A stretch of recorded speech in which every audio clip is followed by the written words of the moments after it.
सोचें अगर जमीन का एक बहुत बड़ा हिस्सा टूटकर समंदर में गिर जाए और 100 फीट ऊंची लहरें पूरे शहरों को धो डालें, या एक सुपर वॉल्केनो का धमाका दुनिया के टेम्परेचर को इतना गिरा दे कि हम एक नई आइस एज में चले जाएं, या फिर बर्फ के नीचे दबा एक जहरीला मॉन्स्टर जाग उठे जिसकी गर्मी से दुनिया का हर कोना तबाह हो जाए। ये कोई साइंस फिक्शन कहानी नहीं, बल्कि नेचुरल थ्रेट्स हैं जो इंसानी जिंदगी को एक ही झटके में खत्म कर सकते हैं। नाज़रीन, आज हम बात करेंगे अर्थ पर ही मौजूद 4 सोए हुए नेचुरल डिजास्टर्स की जो दुनिया को तबाह करने की पूरी सलाहियत रखते हैं। साइंटिस्ट्स के हिसाब से इन नेचुरल डिजास्टर्स का आना तो कंफर्म्ड है, लेकिन आखिर कब? सबसे पहले बात करते हैं डूम्सडे ग्लेशियर की। वैसे तो इसका नाम थ्वेट्स ग्लेशियर है, लेकिन इसे डूम्सडे ग्लेशियर क्यों कहा जाता है ये आपको थोड़ी ही देर में पता चल जाएगा। ये तो हम सब जानते हैं कि समंदर का लेवल दिन ब दिन बढ़ता जा रहा है और इंसानों के लिए नए मसले खड़े हो रहे हैं, पर आने वाले चैलेंजेस कितने बड़े होंगे और हमारे पास कितना वक्त बचा है, ये सब डिपेंड करता है इसी डूम्सडे ग्लेशियर पर। एंटार्क्टिका के वेस्ट में मौजूद ये ग्लेशियर कई मकामात पर 1 किलोमीटर से भी ज्यादा गहरा हो जाता है, यानी जितनी ऊंचाई बुर्ज खलीफा की है उससे भी ज्यादा गहरा होने के साथ साथ ये 120 किलोमीटर तक फैला हुआ है, जो इसे दुनिया का सबसे चौड़ा ग्लेशियर भी बनाता है।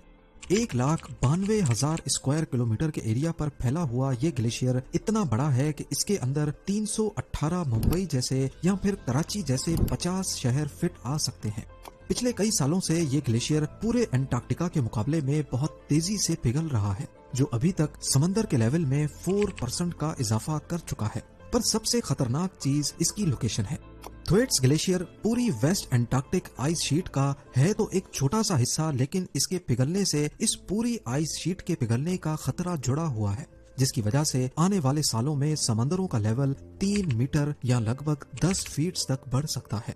और ऐसा इस वजह से है क्योंकि Thwaites glacier West Antarctic ice sheet के ठीक बीच में मौजूद है। एक्सपर्ट्स का कहना है कि वेस्ट एंटार्क्टिक आइस शीट का सारा दारोमदार थ्वेट्स ग्लेशियर पर है। अगर इसको पिघलने से रोका नहीं गया तो ये पूरे वेस्ट एंटार्क्टिका को गर्क कर देगा, जिसकी वजह से साहिल पर मौजूद शहरों पर समंदर के पानी का राज होगा। इन शहरों में मुंबई, न्यूयॉर्क, जकार्ता, बैंकॉक और ढाका जैसे शहरों के नाम सबसे ऊपर आते हैं। इस एनिमेशन में देखा जाए तो ये है एंटार्क्टिक आइस शीट। ये बीच से काफी गहरी है क्योंकि सदियों से पड़ने वाली बर्फबारी इसे बीच से मोटा करती आई है। जैसे जैसे ये बीच से मोटी होती जा रही है, वैसे वैसे वजन की वजह से ग्लेशियर्स बाहर एंटार्क्टिक ओशन की तरफ निकल रहे हैं। बाहर निकलते हुए ग्लेशियर्स जिनके नीचे पानी होता है, इनको आइस शेल्फ कहते हैं। ग्लोबल वार्मिंग पानी और हवा दोनों को ही गर्म कर रही है, जिसकी वजह से ये दोनों साइड्स के आइस शेल्फ भी मेल्ट हो रहे हैं, पर अलग अलग रफ्तार से।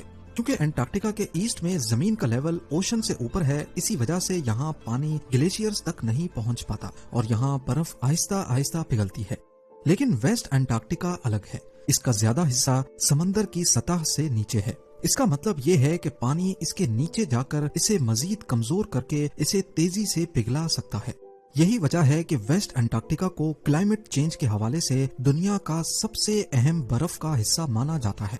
सही तरह समझने के लिए एंटार्क्टिका के नीचे जमीन के सर्वे मैप को देखें। इसके ईस्ट में जमीन समंदर के लेवल से ऊंची है, जिसको लाल और पीले रंग से दिखाया गया है, जबकि इसके वेस्ट में जहां जमीन ब्लू रंग से दिखाई गई है, ये सारी समंदर के लेवल से नीचे है। खास तौर पर ये डार्क ब्लू हिस्सा तो सबसे नीचे है और यहीं पर है डूम्सडे ग्लेशियर। फिलहाल ये आइस शेल्फ पानी के ऊपर लटक रहा है, जबकि इसके नीचे ओशन का पानी इसे खोखला कर चुका है। हर गुजरते साल इसके टुकड़े टूटकर ओशन में मिक्स हो जाते हैं और ओशन का पानी इसे नीचे से मजीद खोखला करता जा रहा है। 1992 से लेकर अभी तक की बात की जाए तो इस दौरान ओशन का पानी इसे 14 किलोमीटर अंदर तक खोखला कर चुका है। अगर इसी स्पीड से मामला चलता रहा तो अनकरीब ये पूरा ग्लेशियर टूटकर एंटार्क्टिक ओशन में गिर जाएगा। थ्वेट्स ग्लेशियर जो पिछले 30 सालों में पहले ही समंदर का लेवल 4% तक बढ़ा चुका है, पूरा पिघलने की सूरत में ये तमाम ओशंस का लेवल आधे मीटर तक बढ़ा देगा। ये वक्त शायद ज्यादा दूर नहीं, क्योंकि रिसर्चर्स डूम्सडे ग्लेशियर में पहले ही एक बहुत बड़ा क्रैक ढूंढ चुके हैं, जिसको रोकना अब किसी के बस की बात नहीं। सवाल ये नहीं है कि थ्वेट्स ग्लेशियर टूटेगा या नहीं, बल्कि सवाल है कि कब। और जैसा कि आपने पहले जाना, ये चीज एक बहुत बड़ी तबाही को दावत दे सकती है। West Antarctican ice sheet. اس میں کوئی شک نہیں کہ ایسا ہونے کے بعد اس آئس شیٹ میں بھی میلٹنگ کا پروسیس ٹریگر ہو جائے جو اوشن کے لیول کو 3 میٹر تک بڑھا دے گا۔ ایسا ہونے کی صورت میں کوسٹل سٹیز کو اچانک خالی کرنا پڑے گا۔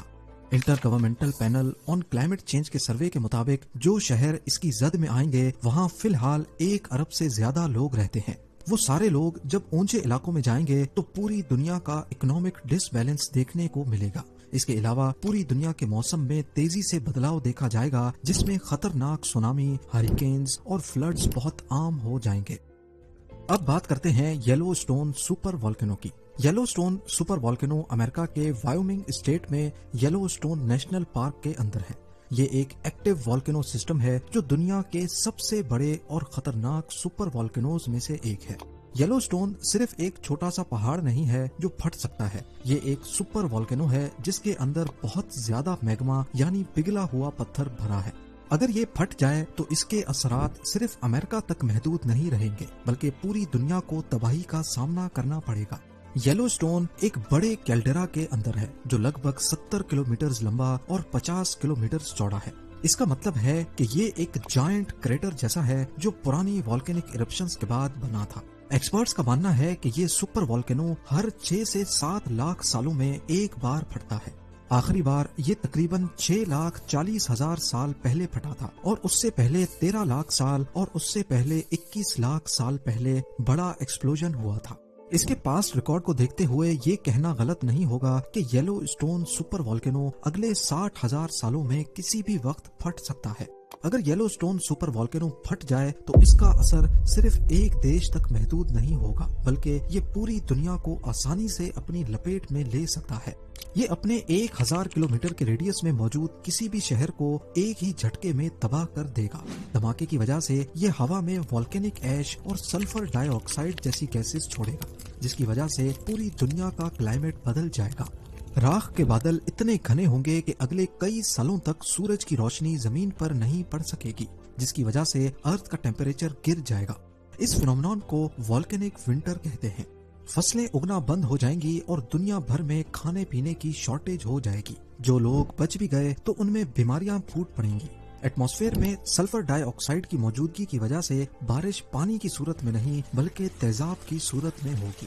رپورٹس کے مطابق اگر یلو اسٹون آج ہی پھٹ جائے تو دنیا کی کم سے کم 70% پاپولیشن ختم ہو سکتی ہے۔ اب باری آتی ہے کومبرے ویہا والکینو کی۔ افریقہ کے نارتھ ویسٹ کوسٹ سے 700 میل دور اسپین کے کینری آئیلینڈز ہیں۔ یہاں پر لا پالما نامی یہ آئیلینڈ 40 لاکھ سال پہلے کومبرے ویہا والکینو کی وجہ سے وجود میں آیا تھا۔ یہ والکینو آج بھی ایکٹیو ہے اور دنیا کے لیے ایک بہت بڑا خطرہ بن سکتا ہے۔ پچھلے 60 سالوں کے دوران یہاں والکینک ایرپشنز نے اس آئیلینڈ میں ایک فالٹ لائن، ایک کریک بنا دیا ہے جس کو گوگل ارتھ میں بھی دیکھا جا سکتا ہے۔ یہ کریک سمندر سے 6000 فیٹ اوپر موجود ہے۔ سائنٹسٹ کا کہنا ہے کہ اگر ایک بڑی ایرپشن ہوئی تو لاوا نکلنے سے جو نقصان ہوگا وہ تو ایک طرف، لیکن آئیلینڈ کا ایک بڑا حصہ سمندر میں گر سکتا ہے۔ جیولوجسٹ کا ماننا ہے کہ فالٹ لائن پوری طرح کریک کرنے کی صورت میں لگ بھگ 500 ارب ٹن وزنی پتھر 250 کلومیٹر پر آر کی اسپیڈ سے سلائیڈ کرتے ہوئے سمندر میں گریں گے۔ اس لینڈ سلائیڈ کی وجہ سے قریب 1 کلومیٹر تک سمندر کا پانی اچھل کر گرے گا جس سے شروع ہوگا سونامی کا ایک ایسا سلسلہ جو دنیا کے کونے کونے تک اپنا اثر چھوڑے گا۔ ایکسپرٹس نے اسے میگا سونامی کا نام دیا ہے۔ یہ لہریں سمندر کی ہر ڈائریکشن میں 4000 میل تک ٹریول کریں گی جس میں یورپ، امریکہ اور افریقہ بری طرح اثر انداز ہوں گے۔ 100 فیٹ سے بھی زیادہ بڑی لہریں سمندر تو سمندر، کوسٹل سٹیز میں بھی کافی اندر تک سارا نظام دھرم بھرم کر دیں گی۔ لا پالما کا والکینو ایک ٹائم بم ہے جو کبھی بھی پھٹ سکتا ہے اور اس کا اثر صرف کینری آئیلینڈز تک نہیں رہے گا بلکہ پوری دنیا ہی اس کی زد میں آ سکتی ہے۔ پر کیونکہ اس سلائیڈ کا جھکاؤ ویسٹ کی طرف ہے تو ایسا سمجھا جا رہا ہے کہ امریکہ کا ایسٹ کوسٹ جہاں میامی اور اورلینڈو ہیں وہاں پر اس کا اثر سب سے زیادہ ہوگا، اور اگر وقت پر شہر خالی نہیں ہوئے تو میگا سونامی لاکھوں جانیں لے سکتا ہے۔ اور اب آخر میں بات کرتے ہیں پرما فراسٹ کی۔ ہماری دنیا کا 11% حصہ پرما فراسٹ گراؤنڈ ہے، یعنی زمین کا وہ حصہ جس کا ٹیمپریچر سال کے 12 مہینے 0 ڈگری سیلسیس سے بھی کم ہوتا ہے۔ پرما فراسٹ زیادہ تر پولر ریجنز میں پایا جاتا ہے जिसमें आधा कनाडा, 2/3 रशिया और तिब्बतन प्लेटू शामिल हैं। इनमें ज्यादातर परमाफ्रॉस्ट पिछले लाखों सालों से इसी कंडीशन में था, पर अब नहीं। परमाफ्रॉस्ट की लेयर के ऊपर एक एक्टिव लेयर होती है जो सर्दियों में जम जाती है लेकिन गर्मियों में वापस पिघल जाती है। इस लेयर के नीचे परमाफ्रॉस्ट की लेयर पूरा साल ही 0 डिग्री सेल्सियस से कम रहती है। इसकी वजह से परमाफ्रॉस्ट एक डीप फ्रीजर की तरह काम करता है। करोड़ों सालों से पेड़ पौधे, जानवर और माइक्रो ऑर्गेनिजम्स इस परमाफ्रॉस्ट में फ्रीज होकर प्रिजर्व रहते हैं, जिनका डीकम्पोजिशन का प्रोसेस शुरू ही नहीं होता। पर ग्लोबल वार्मिंग की वजह से हर साल परमाफ्रॉस्ट की एक्टिव लेयर ज्यादा गहरी होती जा रही है और हजारों साल पुराने जानवर अपनी मौत के वक्त जैसे थे उसी हालत में यहाँ से उभर रहे हैं। जब परमाफ्रॉस्ट पिघलता है तो उसमें मौजूद ऑर्गेनिक मैटर गलना शुरू होता है। उनको बैक्टीरिया खाने लगते हैं और मीथेन गैस रिलीज करते हैं। एक्सपर्ट्स का मानना है कि आज दुनिया में जितनी भी पॉल्यूशन है, परमाफ्रॉस्ट में उससे 4 गुना ज्यादा कार्बन फंसा हुआ है और ये आहिस्ता आहिस्ता एटमॉस्फेयर में फैल रहा है। इतनी ज्यादा ग्रीन हाउस गैसेस जब माहौल में आएंगी तो दुनिया का एवरेज टेम्परेचर 8 डिग्री सेल्सियस बढ़ जाएगा, जिसकी वजह से ग्लेशियर्स पिघल जाएंगे। ग्लेशियर्स के पिघलने से दुनिया में ताज़ा पानी की सप्लाई डिस्टर्ब हो जाएगी। समंदरों का लेवल 5 मीटर तक बढ़ जाएगा और ऐसी मौसमियाती तब्दीली देखने को मिलेगी जिसमें इक्वेटर के करीब इंसानों का बसना नामुमकिन हो जाएगा। ज्यादातर लोगों को लगता है कि परमाफ्रॉस्ट का पिघलना फ्यूचर में आने वाली तबाही है, पर असल में इस तबाही का आगाज ऑलरेडी हो चुका है।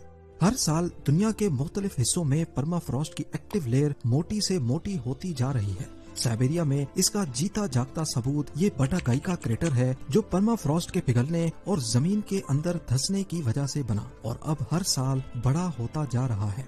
अगर परमाफ्रॉस्ट के पिघलने का प्रोसेस इसी तरह चलता रहा, जिसको रोकना किसी के हाथ में नहीं, तो खींच खींच के अगले 50 से 70 सालों में दुनिया की 70% परमाफ्रॉस्ट पिघल जाएगी। अगर फॉसिल फ्यूल्स को आज ही खत्म कर भी दिया जाए, फिर भी परमाफ्रॉस्ट को पिघलने से रोकना नामुमकिन है। उम्मीद है कि ये वीडियो भी आप लोग भरपूर लाइक और शेयर करेंगे। आप लोगों के प्यार भरे कमेंट्स का बेहद शुक्रिया। मिलते हैं अगली शानदार वीडियो में।